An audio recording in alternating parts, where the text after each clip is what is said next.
Ang kwentong ito ay hango sa totoong buhay. Karanasan ito ni Bilas. Taong 1933, La Paz, Leyte.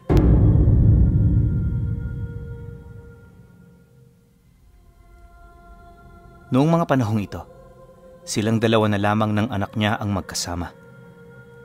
Matagal na kasing pumanaw ang kanyang asawa dahil sa insidenteng hindi niya gaanong binabanggit sa kung kani-kanino. Maski nga ang sarili niyang anak, labis na nagtataka kung ano ang nangyari rito, gawa ng naganap ito noong mga panahong bata pa siya. Ang kaso lang sa kasamaang palad, hindi ito pinagbigyan ni Bilas. Alam niya kasi na masyado itong mapanganib para sa kanyang anak, kaya hanggat maaari, pinilit niyang maging normal ang lahat para sa kanilang dalawa. At magmula rin noong nawala ang kanyang asawa, minabuti niyang magpakalayo-layo sa maraming tao. Para magawa ito, nagtirik siya ng bahay sa pinakadulong parte ng baryo kung saan tanging mga mangangaso lamang ang napapadpad sa lugar. Araw-araw halos dadalawang tao lang ang nakikita nila roong napapadaan, kaya naman sa katagalan, naging kalapit na rin nila ang mga ito.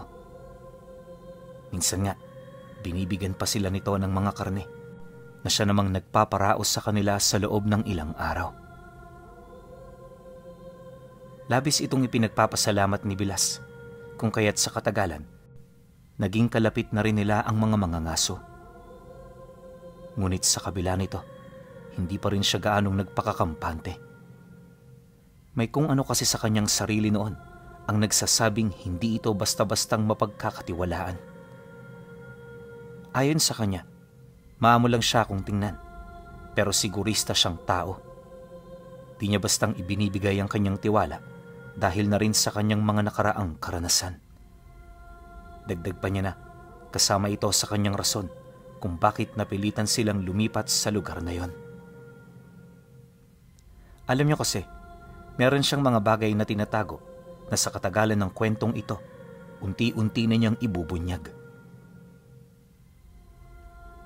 Marami sa atin na nakakaalam sa peligrong dulot kapag binabanggit mo noon ang lugar ng Leyte. Lahat alam na tahanan nito ng mga nilalang na nasa panig ng kaliwa, kaya marami talagang tao noon ang pinangingilagan nito, lalo na yung mga lugar na malalayo sa kabihasnan. Nabanggit din ni Bilas na sa lugar kung saan sila naninirahan, hindi niya maipagkakaila na maraming mga aswang ang kasabayan nila roong nakatira. Subalit kahit madalas niya itong makita, batid niya na hindi ito nagbibigay ng banta para sa kanila. Alam niya kasi kung paano ito kokontrahin, kaya wala na halos puwang para sa kanya ang takot at mga alalahanin. Ngunit lingid sa kanyang kaalaman na kahit sa ganoon niyang estado, meron pa palang mangyayaring hindi inaasahan sa pamilya niya. At sa halip na ikabahala ito ni Bilas, para bang natuwa pa siya. Isang hapon, pagkatapos nilang manguha ng mga bunga ng saging sa kanilang bakuran, may nasipat siyang dalawang matandang lalaking nakatayo sa labas ng bahay. Sa estado ng mga ito, parang kanina pa yun naroon. Kaya naman pagsilay niya rito, dali-dali niya itong nilapitan. Sa unang tingin, alam na ni Bilas na mga aswang ang mga ito. Gawa nang napansin niya na walang kanal sa pagitan ng mga ilong at labi nila. Hindi rin ito makatingin ng diretsyo, kaya naman para malaman kung ano ang pakay nito, hindi siya nagdalawang isip na ito ay kumprontahin.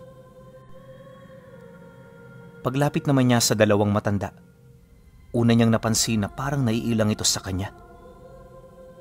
Bukod kasi sa hindi ito makatingin ng diretsyo sa kanyang mga mata, panay din ang pagyuko nito. Hindi rin yun gaanong makapagsalita na para bang hinihintay muna siya nitong magwika. Nang mapansin naman ni Bilas ang lahat ng yon, may hinahon niya itong kinausap. Naiirita man sa mukha ng dalawa, pinili niyang bigyan ito ng pagkakataon sa paniniwalang hindi basta-basta ang kailangan nito sa kanya. Magandang hapon sa inyo. Anong may tutulong ko? Seryosong tanong niya rito. Nang marinig naman yon ng dalawang matanda, doon pa lamang ito nagkaroon ng lakas loob na magsalita. Yung boses nito nanginginig pa, na animoy hindi nito maiwasang makaramdam ng takot habang nakikipag-usap sa kanya. Pasensya na kayo sa aming kapangahasang pumunta rito. Alam kong ayaw nyo kaming makausap, pero sa pagkakataong ito, kailangan na ho naming mangahas. 3 linggo na ang nakakaraan. Magmula noong may dumadayong taga rito, doon sa aming lugar. Hindi namin to nagustuhan, kaya pinagtangkaan namin na paslangin at ubusin silang lahat. Pero bago namin ito gawin, hihingi kami ng abiso sa inyo. Mahirap na. Baka ho kasi magalit kayo. Wika ng isang matanda habang nakatingin sa lupa. Nang marinig niya ang sinabi nito, dito niya nang tinanong kung ano ang kasalanan ng mga taong gusto nitong paslangin.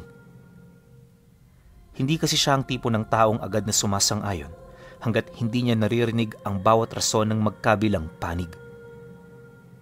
Inabisuhan din niya ang mga ito na maghintay muna ng ilang araw para makumpirma niya sa mga taong tinutukoy nito ang mga sinasabi nila.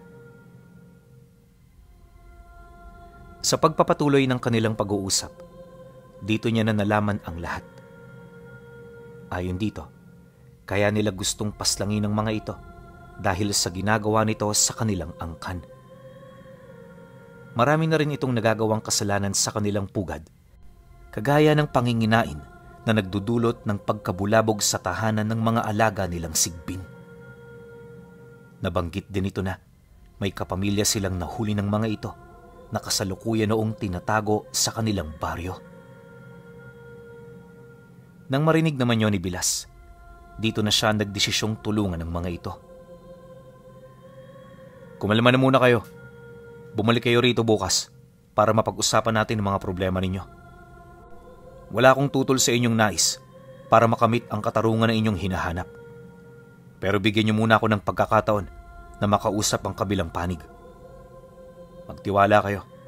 Totoo ko sa pagpapasya ko. Yun lang ang hihilingin ko sa inyo. Kayo ang bahala, Ginoo. Kami naman ay maghihintay lang sa desisyon mo. Ano man ang maging pasya ng nakakataas sa amin, susundin namin ito ng bukal sa aming loob. Matapos naman itong makapagwika, nagpasalamat ito sa kanyang oras kasabay ng dali-dali nitong pag-alis. Hindi na yon naabutan ng kanyang anak, kaya naman nanatiling palaisipan para rito ang mga nangyari. Ilang minuto pa ang lumipas.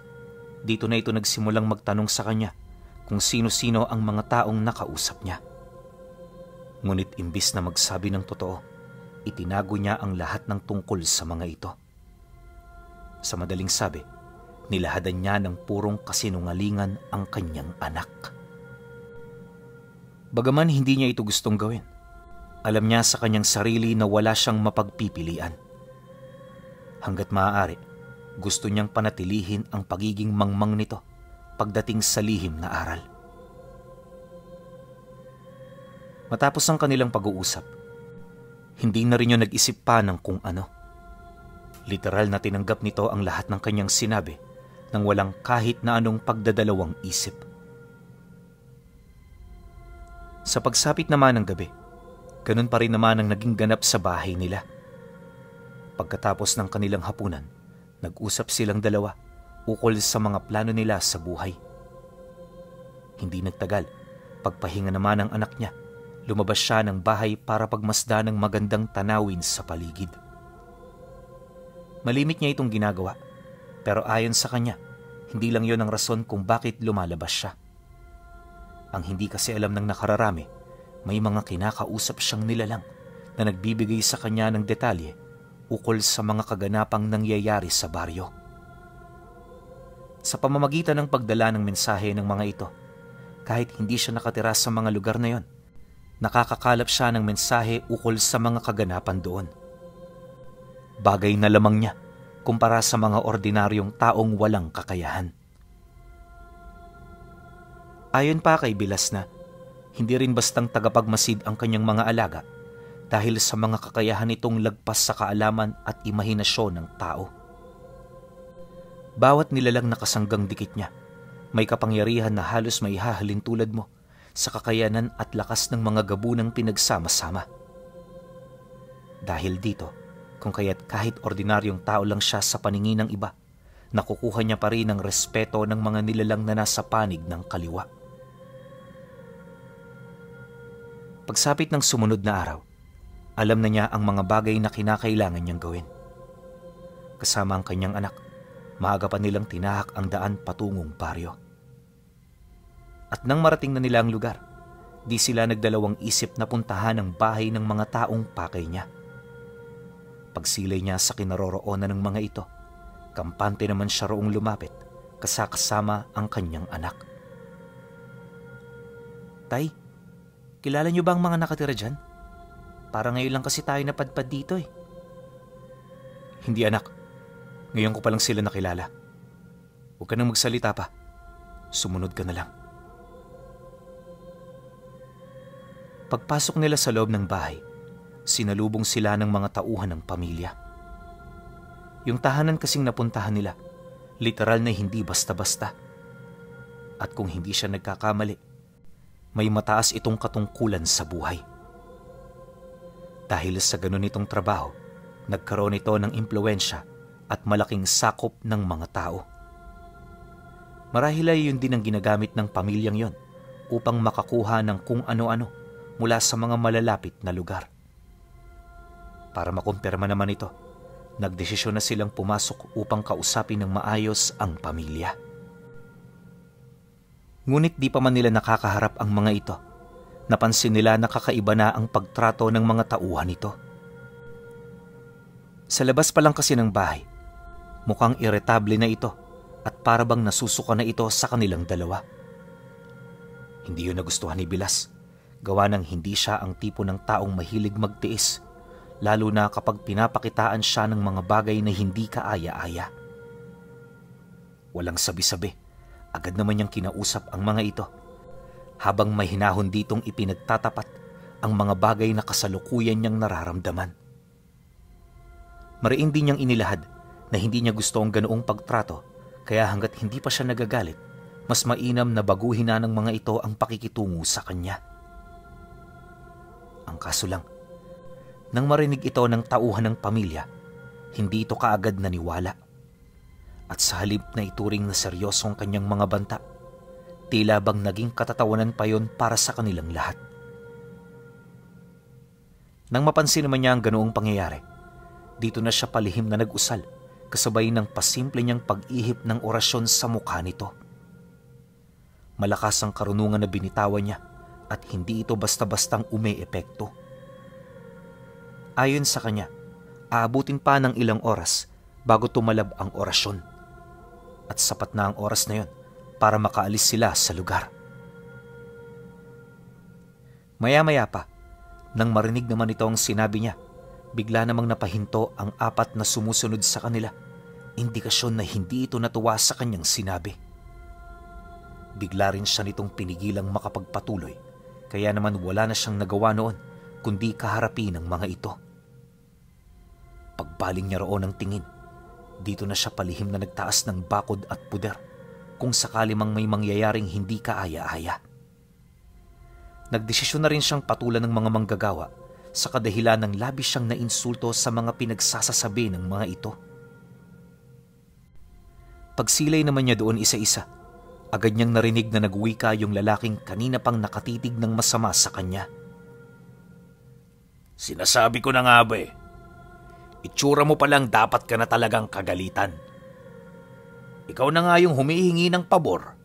Ikaw pa yung may ganang magalit sa amin. Bakit? Ano ba ang gusto mong palabasin?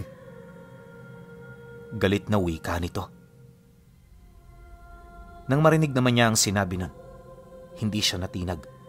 At sa halip na panghinaan, matapang niya itong kinaharap, kasabay ng pagsagot dito ng, "Pansin ko nga kanina pa sa mga titig mo eh. Alam mo Manoy, yung mga katulad mo ang tipo ng taong madaling mamatay. Masyado kayong barubal magsalita. Hindi nyo isinaalang-alang ang mararamdaman ng taong pinagsasabihan nyo ng ganyan. At dahil dyan, sinisiguro ko sa'yo, hindi mo na makikita ang susunod na araw ng buhay mo. Pagkasambit niya ng mga katagang ito, bigla naman siya nitong sinunggaban. Walang habas niya itong pinaulanan ng suntok, pero lahat ng yon hindi man lang tumama sa kanya. Napakadali para kay Bilas na mabasa ito, gawa ng may kakayahan siya na makakita ng 1 minuto mula sa hinaharap. Nagmumula ang ganoon niyang kakayahan sa abilidad ng isa sa mga mutya niya na malimit naman niyang gamitin lalo na kapag merong banta sa buhay nila. Isipin niyo na lang kung gaano kaganda ang ganoong abilidad. Pag-awat naman sa kanila ng mga manggagawang naroon, dito pa lamang napatid ang kanilang hindi pagkakaunawaan. Habang siya ay kalmado, mamatay-matay naman ang kalaban niya sa pagwawala. Kung hindi pa nga ito inilayo sa kanya, hindi pa yon titigil sa pagpupumiglas mula sa bisig ng kanyang mga kasama. At dahil sa nangyaring komosyon, kung kaya't dito na napilitang lumabas ang pamilyang kanilang hinahanap. Pagdating naman ito sa kanilang kinaroroonan, agad siya nitong tinanong ukol sa mga nangyari. Akala niya kakampi niya ang pamilyang pinuntahan niya, pero base sa mga sinasabi nito, mukhang kinikilingan niya ang kanyang mga tauhan. Hindi yun naging maganda para kay Bilas, kaya naman hindi na rin siya nagpasakalye ukol sa kanyang mga pakay. May mga kaibigan ako nakapagsabi sa akin na nananalasa kayo sa mga karatig lugar. Ginagalugad niyo ang mga kagubatan at kapag tapos na kayo ron, sinusunog niyo ang malalaking parte nito. Marami kayo naiistorbong tubo doong nakatira. Kaya bilang kumakatawan sa kanila, gusto kong malaman kung ano ang pakay mo mula sa mga lupang hindi mo naman pag-aari. Ipinapaalala ko lang sa iyo, kaibigan, na mahalaga ang mga lupa para sa mga nakatira roon. Hindi ka pwedeng basta-basta nang pumasok at kunin ang lahat ng iyong kailangan tapos iiwan mo itong nakatiwangwang at parang walang pakinabang. Seryosong wika niya. Ngunit nang marinig naman ito ng lalaki, napansin niya na parang hindi ito natinag sa kanyang mga sinabi. At sa halip na humingi ito ng tawad, nakakainsulto itong sumagot ng, "Bakit? Tagapagtanggol ka ba ng mga yon? Kung hindi, manahimik ka na lang. Baka nakakalimutan mo. Marami akong tauhan. Kayang-kaya ko kayong ipalibing anumang oras na ito ay aking gustuhin. Umalis ka na sa harapan ko at medyo naaalibadbar na ako sa'yo." Dahil sa sinabi nito, dito na siya nagpasyang panigan ang mga aswang.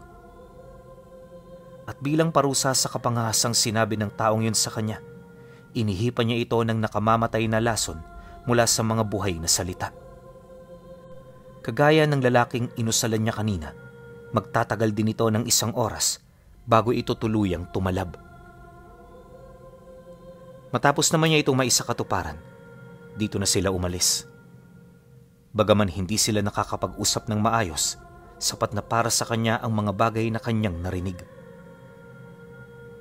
Ilang minuto pa ang lumipas, paglayo naman nila ng bahay, dali-dali na silang naglakad papauwi. At upang makita ang mga susunod na mangyayari sa pamilya, nag-iwan siya roon ng tagapagmasid na nakakonekta ang paningin sa kanyang isipan. 1 oras ang dumaan, dito na nga niya nakita ang pagluha ng dugo ng lalaki. Yung manggagawang nakipagsuntukan sa kanya, halos nagde-deliryo na at hindi na makausap ng maayos. Nangingisay na rin ang katawan nito, kaya naman yung mga taong nakapalibot dito, dali-daling humingi ng tulong sa mga albularyo. Habang nagkakagulo sa lugar na yon, payapa namang nakikinig mula sa kanyang bahay itong si Bilas. At sa nakapagtatakang rason, tila bang nasisiyahan siya sa mga bagay na kanyang nakikita. Hindi nagtagal, bago pa man sumapit ang gabi, patay na ang 2 inihipan niya ng dasal. Nagdulot ito ng matinding katanungan sa lahat kung saan isa lang ang naisip nilang may kagagawa nito at yon ay walang iba kundi yung taong pumunta sa kanila noong umaga. Sinang-ayunan din yon ng mga albularyo, kaya naman nang marinig niya ito, dali-dali naman siyang naghanda. At para masigurong hindi madamay ang kanyang anak, itinago niya ito sa kakahuyan na siya namang tinirhan ng kanyang alagad. Kahit ganoon ang ginawa niya, sigurado siya na wala pa rin itong mapapansing kakaiba mula sa lugar na yon. Bukod kasi sa normal lang itong kakahuyan, madalas din nila itong tambayan sa mga panahon na wala sila gaanong ginagawa sa buhay. Pagdating naman nilang dalawa sa lugar, agad na nagtanong ang kanyang anak ukol sa kung ano ang gagawin nila roon. Nang marinig naman niya ang sinabi nito, walang pagdadalawang isip niyang inilahad ang tungkol sa kanyang nais ipagawa rito. Anak, dito ka na muna magpalipas ng gabi. Wag na wag kang umuwi ng bahay hanggat hindi kita sinusundo. Komportable ka naman dito, di ba? Kaya alam ko na susundin mo ang gusto ko. Nang marinig ito ng anak niya, tumangulang ito hudyat ng pagsang-ayon. Matapos ang kanilang naging pag-uusap, agad naman niya tong iniwan kasama ang daladala niyang sulo. Bagaman alam niya na nagtataka ito sa ginawa niya, hindi na niya ito pinagtuunan pa ng pansin buhat sa mga kalaban nilang paparating. Paglalim ng gabi, malayo pa lang ang kanyang mga panauhin, nasipat niya na ito dahil sa mga dala nitong sulo. At kung titingnan mula sa malayo, hindi lang yun binubuo ng kokonting bilang. Alam ni Bilas na marami ang mga ito, kaya naman minabuti ninyang manatili sa labas para maghintay. Naniniwala kasi siyang kabastusan ang hindi pagsalubong sa kanyang mga panauhin, kaya naman kahit gugugol pa ito ng mahaba-habang oras, matyaga niya itong ginawa. Kalahating oras pa ang lumipas. Dito na nga niya tuluyang nasilayan ang pagsidatingan ng mga ito. Agaran nitong pumasok sa loob ng kanyang bahay na animoy hindi mahalaga para rito ang kanyang permiso. Paglapit naman ito sa kanyang harapan, nadatnan siya nitong kalmadong nakaupo na animoy hindi man lang nasisindak sa mga bagay na kanyang nasisilayan. Maya-maya pa, dito na nagsalita ang isa sa mga panauhing pumunta. Ikaw ba si Bilas? Ang nakaaway ng aming ama kanina? Seryosong tanong nito sa kanya. Nang marinig naman niya ang sinabi nito, agad siyang sumang-ayon. Mariin din niyang inilahad na lahat ng naiisip nila ay totoo, kaya wala na silang dapat pag-usapan pa. Dagdag pa niya na wala siyang pakialam sa ipinunta ng mga ito, kaya kung gusto nilang mabuhay ng matagal, mas mainam na umuwi na sila at kalimutan na lang ang kanilang pakay. Subalit nang marinig ito ng lalaki, bigla nitong pinagtatataga ng hawak nitong itak ang mesang nasa harapan niya. Galit na galit din siya nitong dinuro ng armas nito na animoy handa na yon para paslangin siya. Ang kaso lang ng masipat ito ni Bilas, ni hindi man lang siya nito napagalaw sa kanyang upuan. Nanatili siya roong kalmado, animoy walang iniisip na kung ano. Delikado yung ginagawa mo. Maghunos dili ka. Baka pwede naman natin pag-usapan ng mga bagay-bagay. Pero kung talagang yan ang gusto mo, aba, wala akong magagawa. Matapang na sagot naman niya dito. Nang marinig nito ang kanyang sinabi, buong puwersa naman siya nitong tinaga sa ulo. Akala ng lalaki mapupuruhan siya nito. Pero bago pa man lumapat sa katawan niya ang talim ng sandata nito, may nakita itong kamay na biglang lumabas sa hangin na gawa sa purong alikabok at baga. Itong humarang sa sandata niya, kaya nang masipat ito ng lalaki, wala itong magawa kundi ang mapaatras. Gulat na gulat itong nakatitig, animoy hindi makapaniwala sa kanyang mga nakita. Pagbaling naman ito ng tingin sa kanya, napansin nito ang pagliliwanag ng kanyang mga mata. Kapansin-pansin din ng mga alikabok na umiikot sa hangin na dahan-dahan namang naglalakbay papalapit sa kinaroroonan nito. Akala ng taong yun wala lang yun. Pero nang makapasok na yun sa kanyang sistema, narinig niya ang mga babala ng taong pinagtangkaan niya ukol sa mga pwedeng mangyari.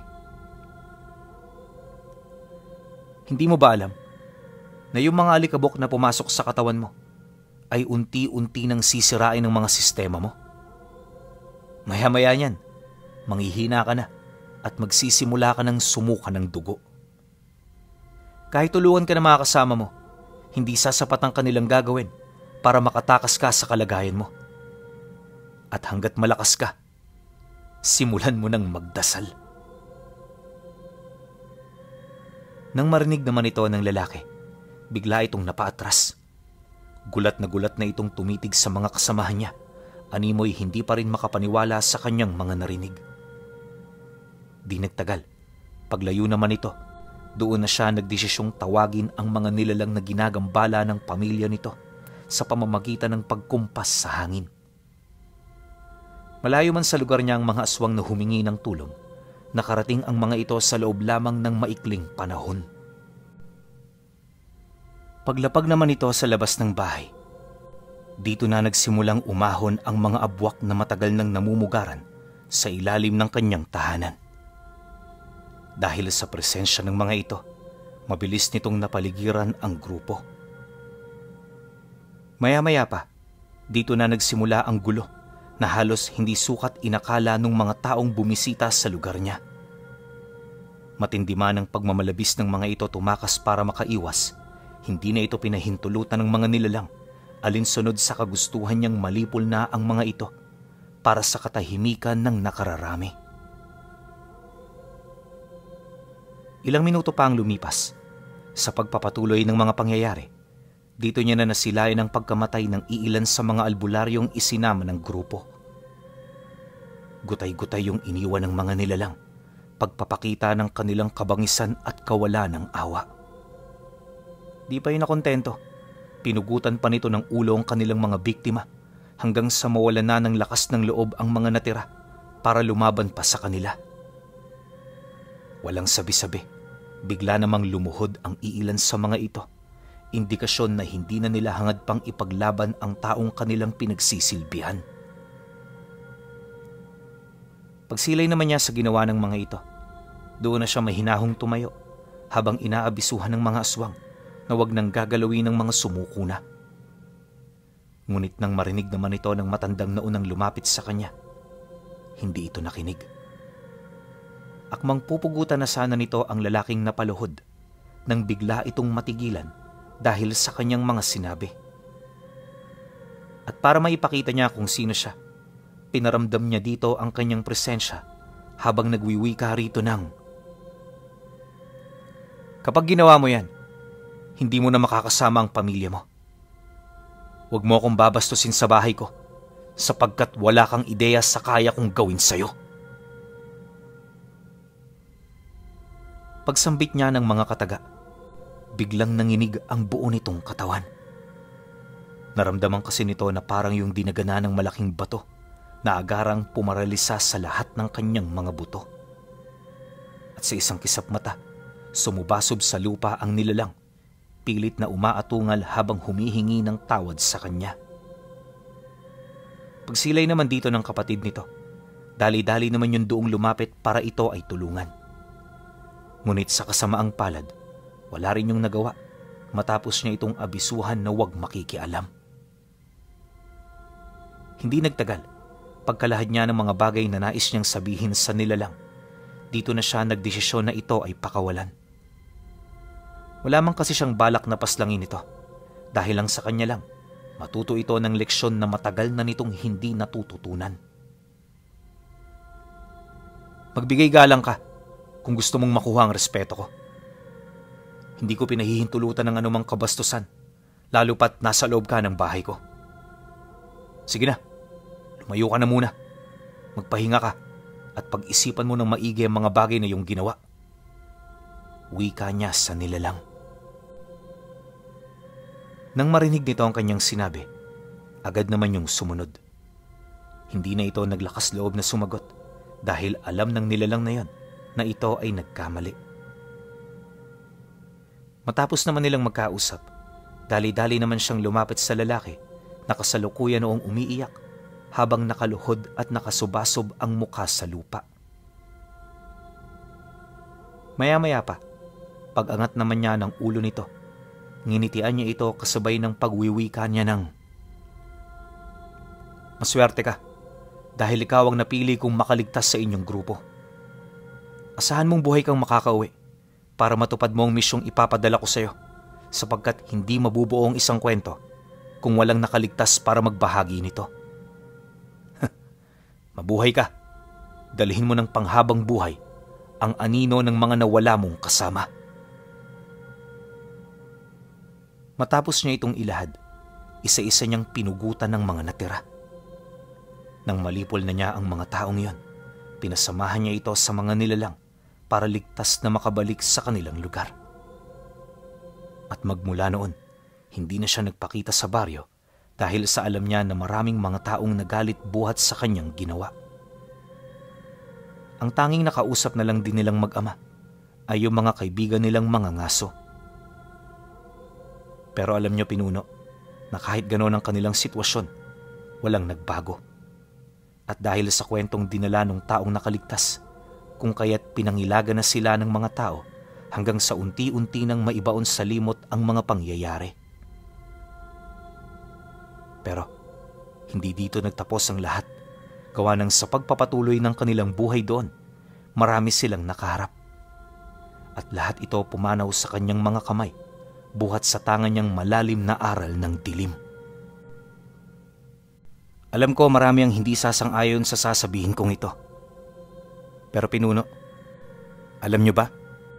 Sa dami ng kanyang tinapos mapakanan man o mapakakaliwa, binigyan siya ng titulo bilang si Bilas, ang hari ng magkabilang panig sa buong Leyte.